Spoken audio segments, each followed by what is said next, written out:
Hey guys good morning. यो चाहिँ हिजोको भिडियो हो। हिजो हामी कामाख्या गएको थियौँ। बिहानै पाखा भिडियो र आज अपलोड गर्दैछु, हेर्नुहोस्। अहिले चाहिँ हामी ठ्याक्क उदालगुडी रेलवे स्टेसनमा छौँ। यहाँ हेर्नुहोस् रेलवे स्टेसन हो।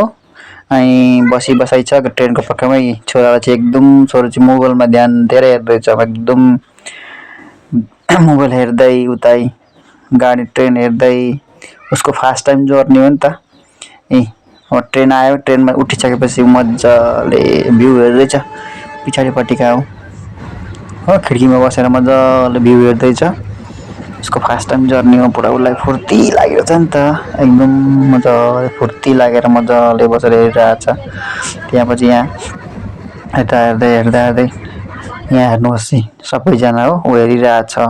म तपाईँलाई देखाउँदैछु। यहाँ हेर्नुहोस्, हामीसँग नि बुनहरू पनि गएको थियो, भाइ बुनु सबै। यी छोरा एकदम के भन्नु, भिडियो बनाइदिएको हाँसेरै भएन छोरालाई, फेरि फुर्ती भएरै भएन कि हेरेकै छ एकदम। कहाँ गएको होला भन्दै होला कि। अब फर्स्ट टाइम झन् ट्रेनमा उठेको हो, कहाँ गएको होला भनेर हेरै छ। त्यहाँ पछि ट्याक्क कामाख्यातिर लाग्यौँ। कामाख्या गाडीमा उठेर जाँदैछौँ हो। अटो बुक गरेको थियो। अब अटोमा जाँदैछौँ ठ्याक्क कामाख्या हो। यो चाहिँ कामाख्या जाने रोड हो। कस्तो पहाडिया एलेका छ हेरौँ न, यहाँ पहाडको बाटो हो। ठ्याक्क हामी गइरहेछौँ हो। यहाँ हेर्नुहोस् गइरहेछौँ हेर्दै जानु तपाईँहरू। अनि कामाख्या पुग्नै आँट्यौँ हो। यो कामाख्या मन्दिर।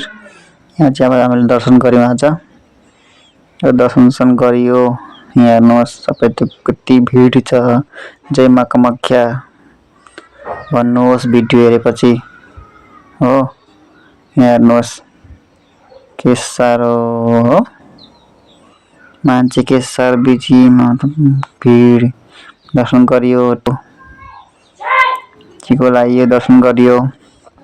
यहाँ हेर्नुहोस् कामाख्या फोटो खिच्यो एउटा दुईवटा।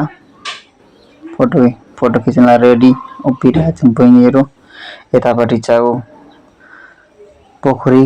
यहाँ छोरा पनि छ नि, छोरा मजाले छोरो हेरिरहेछ के अच्छा हेरेको छ। त्यहाँपछि चाहिँ हामी दर्शन गरेर घरतिर लाग्यौँ।